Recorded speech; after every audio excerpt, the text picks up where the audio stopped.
주님의 은총과 평화가 여러분 가운데 함께 하시기를 축복합니다. 요한계시록을 우리가 이제 또 보고 있는데, 요한계시록에는 처음 시작하면서 사도 요한이 교회들에게 보내는 편지가 있어요.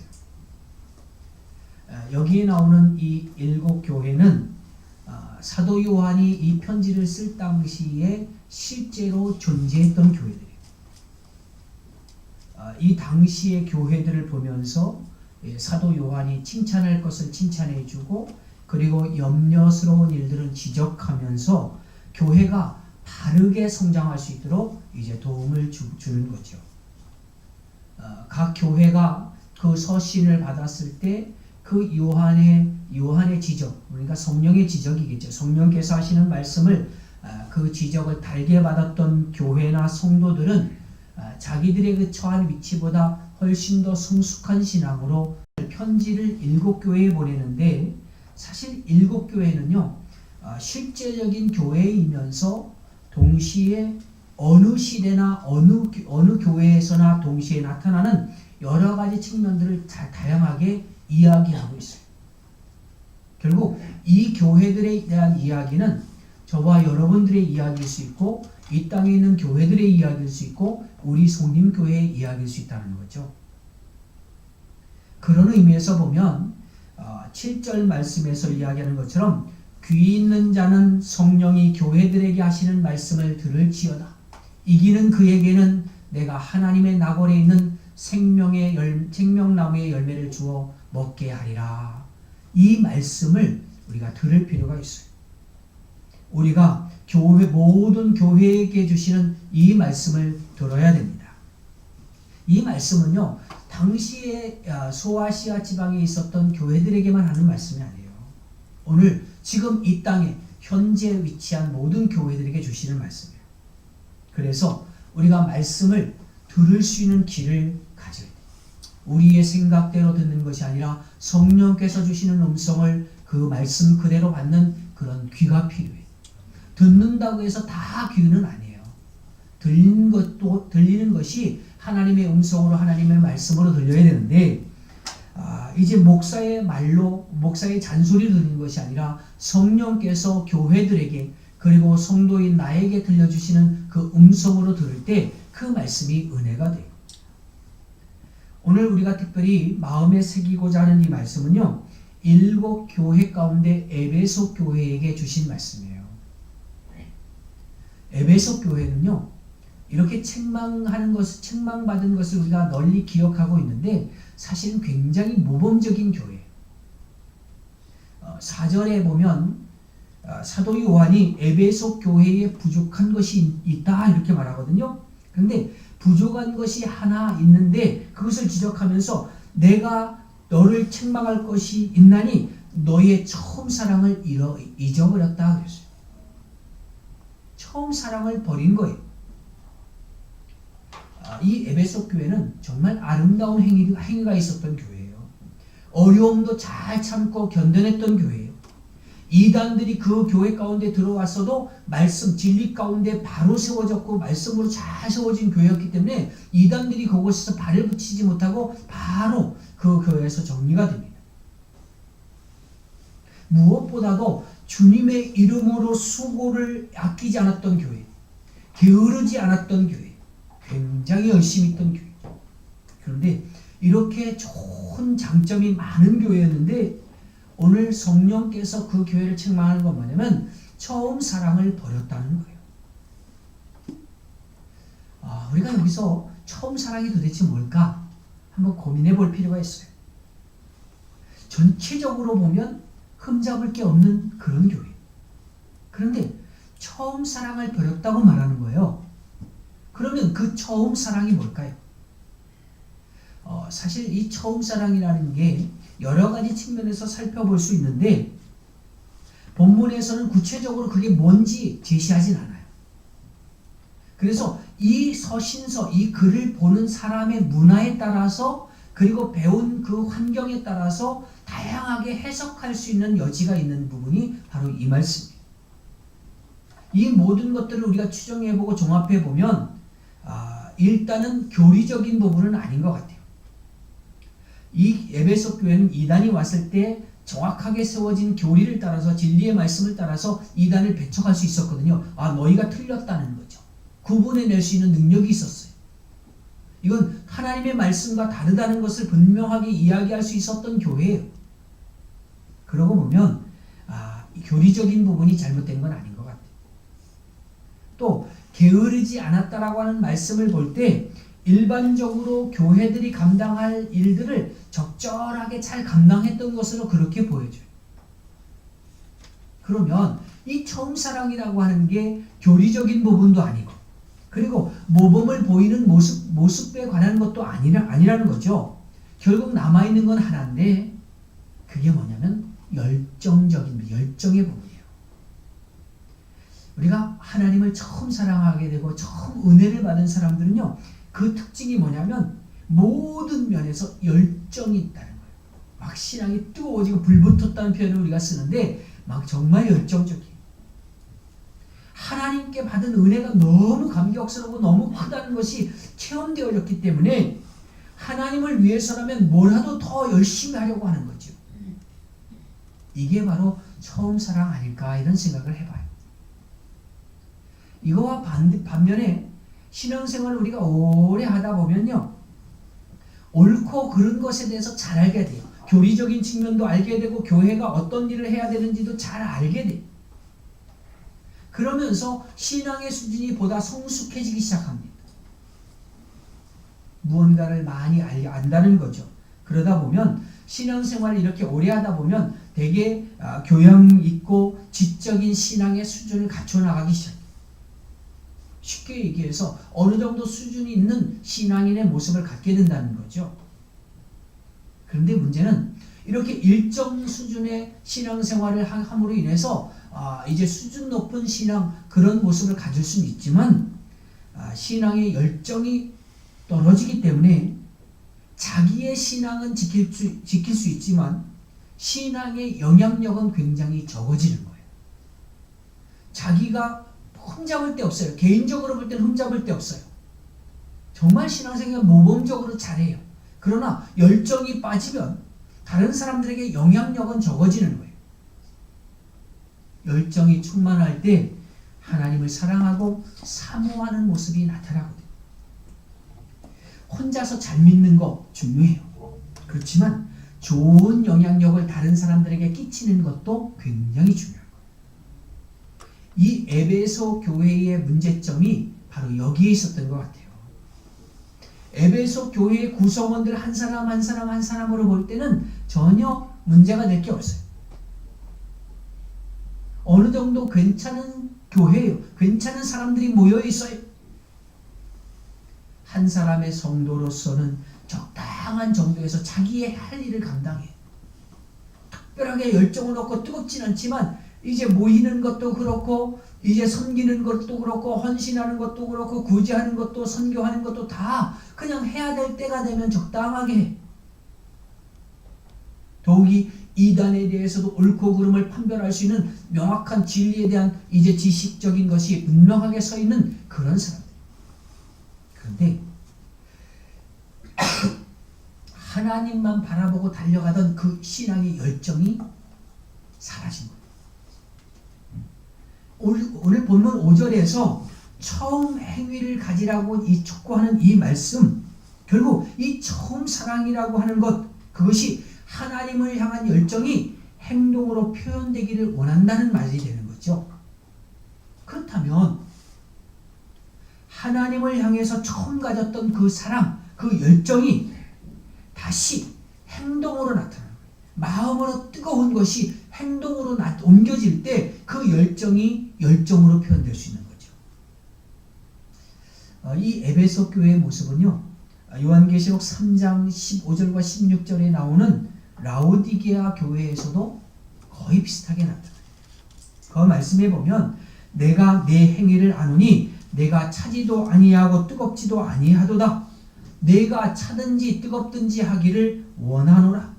내가 미지근하여 뜨겁지도 아니하고 차갑지도 아니하니 내 입에서 너를 토하여 버리리라 그랬어요.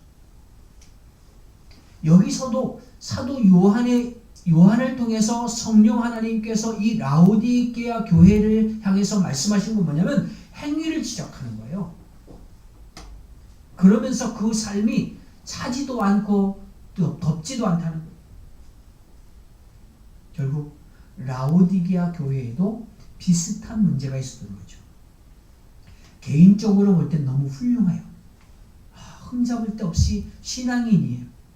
그런데 근사한 성도들인데 전체를 하나로 딱 모아놓고 나면 뭔가 하나 빠져있는 것 같은 거예요.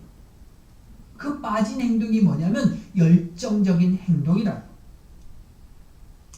이런 모습이 오늘 현재 우리가 살아가고 우리가 이제 공동체를 형성하고 있는 이 교회 가운데 나타난 문제가 아닌가 생각해봐요. 무엇이 옳고 그른지 다 잘 알아요. 교회의 예배를 보면요, 일정의 수준의 어떤 이미 신앙적인 수준도 굉장히 높아서 말씀을 얼마나 많이 알고 있는지, 이제 목회자들이 강단에서 말씀을 조금이라도 잘못 전하게 되면 분명하게 그것에 대해서 이제 문제 제기를 하는 경우가 많죠. 수준이 그만큼 많이 올라왔다는 얘기예요.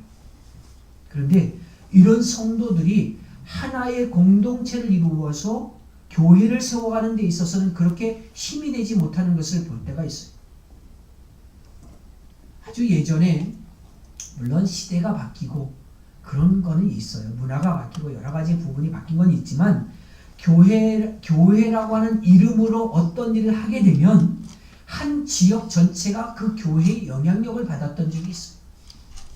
교회가 세상의 문화를 끌어가던 적이 있어요. 그런데 지금은요, 멋진 크리스찬은 굉장히 많아요. 개별적으로는 뉴스에 나올 만큼 잘 섬기고 잘 충성하고 사회를 향해서도 정말 아름다운 모습으로 살아가는 사람들이 참 많아요. 그런데 더 이상 교회의 이름으로는 잘 하지 않는 것 같아요. 이런 여러 가지 모습들이 그리스도를 향한 처음 사랑, 그 열정을 버렸기 때문에 생긴 현상들이라 보여집니다. 오늘 이제 2019년을 시작하고 1월 벌써 셋째 주가 옵니다. 이 한 해를 시작하면서 우리가 이 에베소 교회에 하신 말씀을 통해서 어떻게 행해야 될지를 다시 한번 생각해 보려고 해요. 5절 말씀에서 보면 사도 요한이 에베소 교회에게 촉구하고 있습니다. 회개하라. 처음 행위를 가지라. 또 요한계시록 3장 15절과 16절에서 라오디게아 교회에도 비슷한 권면을 하지요. 내가 차든지 뜨겁든지 하기를 원하노라. 이것도 저것도 아닌 미지근한 모습을 가지고 있으면 내가 토하여 내칠 것이다. 우리는 이 말씀을 성령께서 오늘 다른 교회에 얘기하지 말고 우리 교회를 향한, 저와 여러분들을 향한 말씀으로 들어야 됩니다. 처음 사랑을 회복하는 것, 하나님을 향한 열정이 되살아나는 것, 이게 우리가 하나님 앞에서 출발하는 신앙의 모습이어야 됩니다.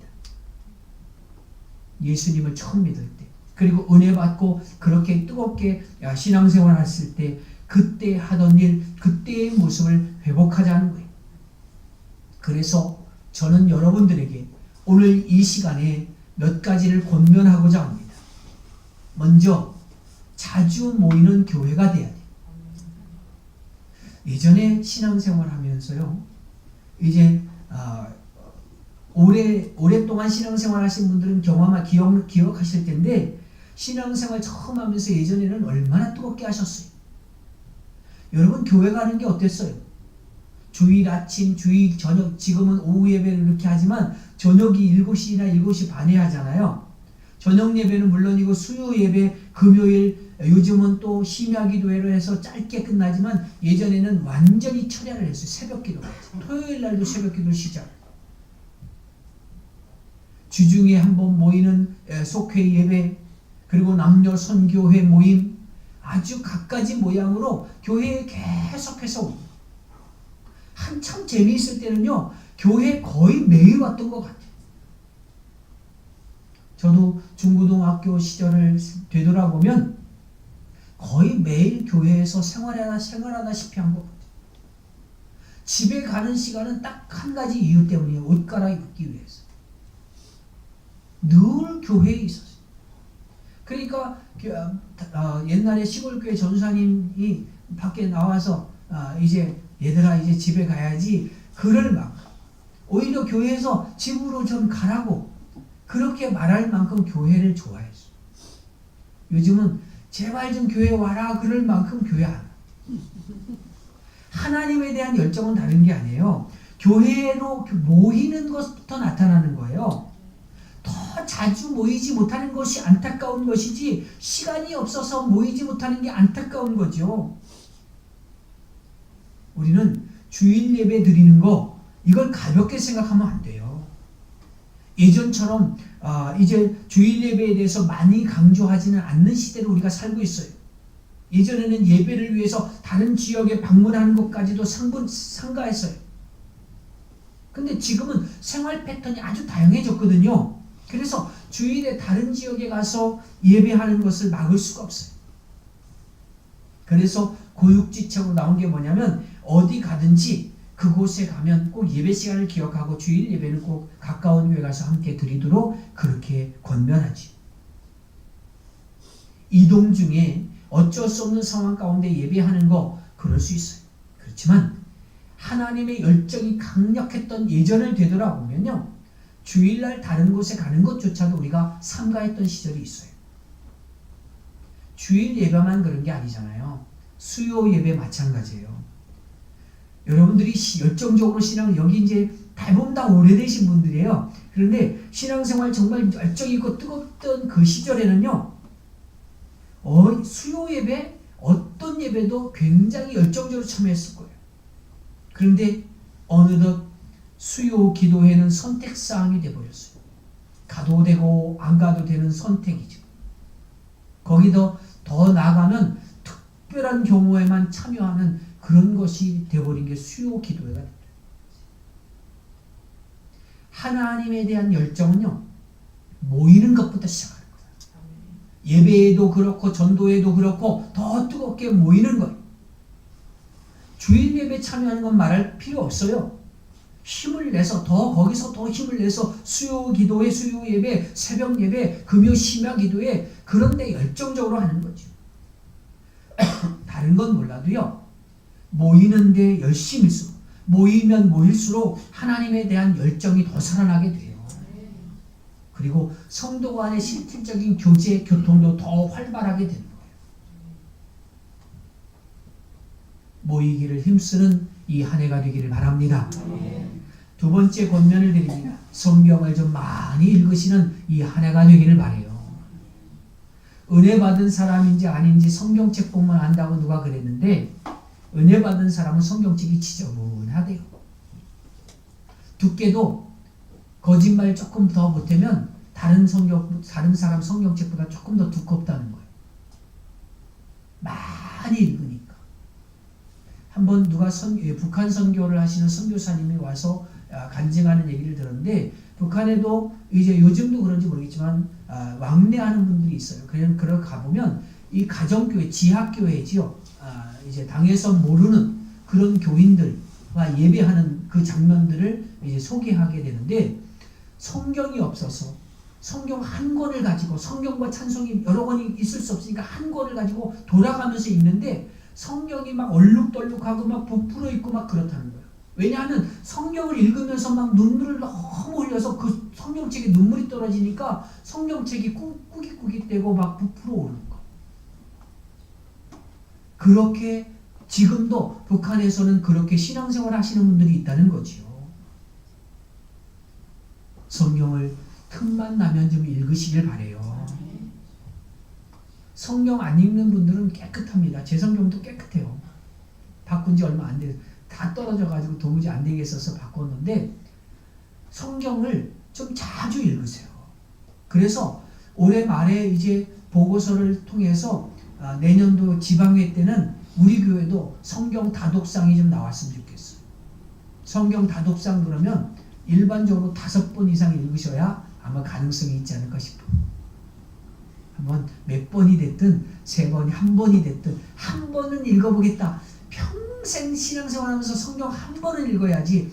만약에 눈으로 읽기 어려우신 분들은 음성으로 된 그런 것들도 많아요. 파일들이 있어요.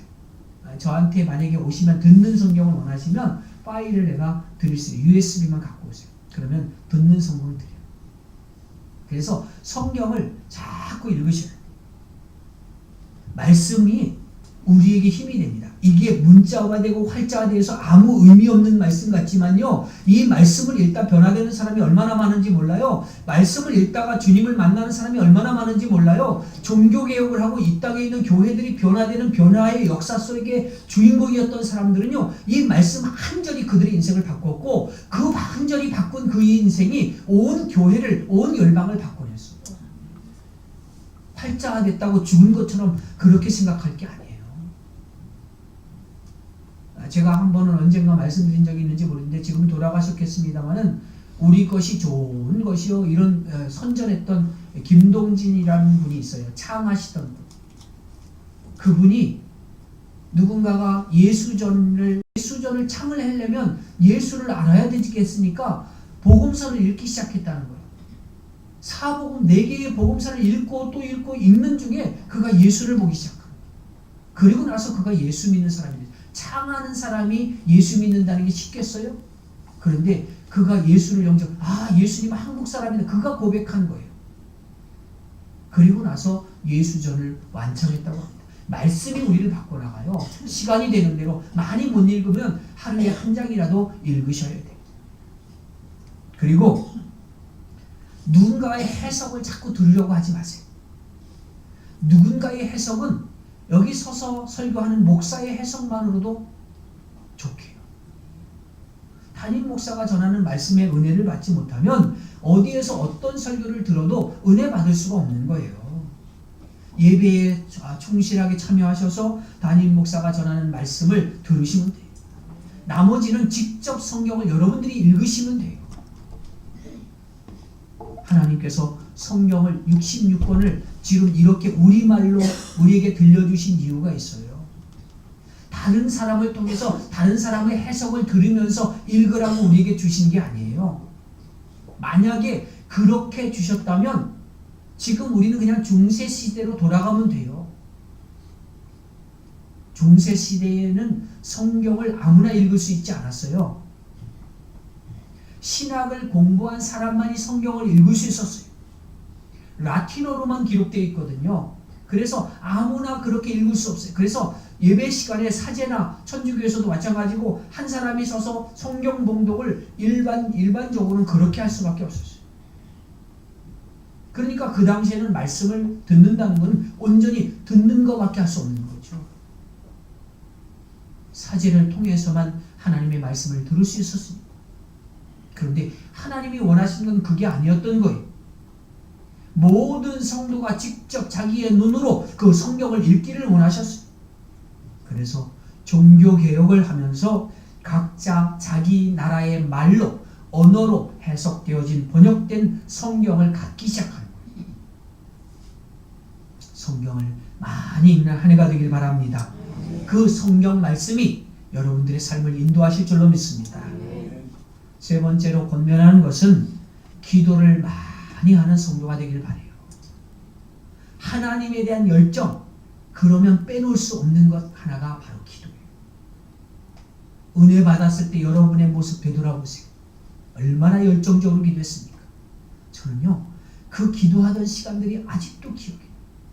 한번 막 기도하면 학생들과 함께 막 기도하다 보면 막 그냥 마룻바닥에서 그것도 무릎 꿇고 1시간, 2시간씩 막 기도하던 그 뜨겁게 하나님을 찬양하고 막 손바닥이 막 부르틀 만큼 박수치고 찬양하던 그때의 기억이 납니다.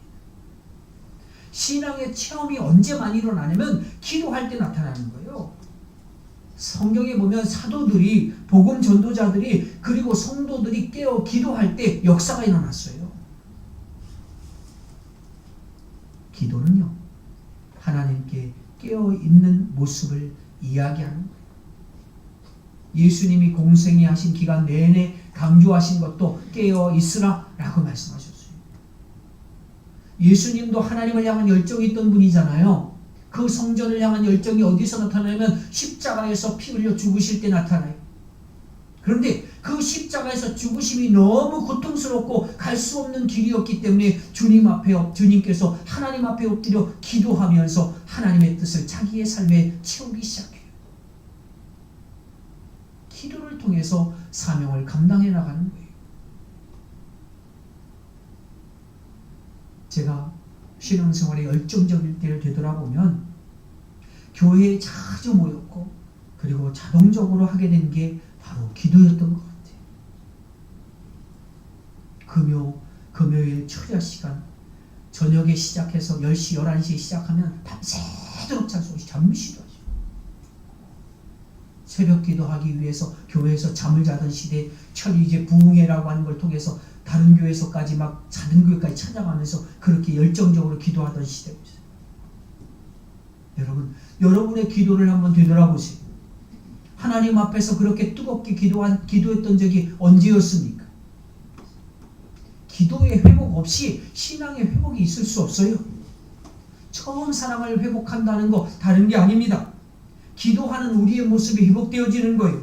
자주 모여서 기도하시고 그렇게 못하면 그렇게 이제 기도회로 이제 확정되어진 수요일과 그리고 금요 심야 기도의 시간을 이용하시길 바랍니다. 마지막으로 권면하는 것은 전도를 많이 하는 우리가 되기를 바랍니다. 하나님을 향한 열정은 마지막에 영혼 구원을 향한 열정으로 이어지는 거예요. 우리가 뜨거워지면 체험이 있으면 나가서 전도하는 걸 쉬운 적이 없어요. 교회 다니라고 예수 믿어보라고 그렇게 권면하게 되는 거죠. 그 열정이 우리 가운데 회복되어졌으면 좋겠어요. 바울이요 고린도에 왔을 때 바로 아테네에서 선교에 실패하고 와서 두려운 마음을 가지고 자기의 마음을 고린도전서에 보면 표현합니다. 그런데 그 두려움 가운데 실패한 경험이 있어서 전도를 했는데 실패했어요. 그 실패한 경험이 있어서 두려워했지만 그럼에도 불구하고 그는 전도를 멈추지 않습니다. 유대인들이 그 전도를 방해할 때에도 그는 쉬지 않고 열정적으로 주님의 복음을 전했어요. 그 사랑이 우리 가운데 회복되어져야 됩니다. 2019년 우리는 처음 모습으로 다시 시작하는 한 해였으면 좋겠어요. 다시 시작한다는 의미는 하나님을 향한 열정이 다시 불일 듯 일어나는 걸 말해요. 행위적인 면에서 볼 때 그렇게 복잡한 문제가 아닙니다. 어려운 문제가 아니에요. 모여서 예배드리고 말씀 보고 기도하고 전도하는 거예요. 이 모든 것들은요 이렇게 재차 강조하지 않아도 성도라면 마땅히 힘써야 될 부분이잖아요. 말씀을 정리하기 전에 이 말씀들이, 이 이야기들이 얼마나 성경적이냐, 얼마나 바른 것이냐, 얼마나 중요한 것이냐를 우리가 강조하기 위해서 초대교회의 모습을 떠올려 볼 필요가 있어요. 초대교회의 모습이 바로 이런 모습이었거든요. 자주 모이기를 힘썼고 모여서 말씀을 상고했고 그리고 모여서 기도했고 모여서 전도했어요. 이게 우리가 회복해야 할 교회의 모형입니다. 모이는 교회, 말씀을 듣는 교회, 그리고 기도하는 교회, 전도하는 교회. 이 하나님을 향한 열정은 성도의 기본입니다. 이것을 우리가 회복하려고 할 때 하나님의 열정이 우리 가운데 다시 불일 듯 일어나게 될 줄로 믿습니다. 아멘. 올 2019년 우리가 이런 모든 부분에서 다시 시작하는 한 해가 되기를 바랍니다.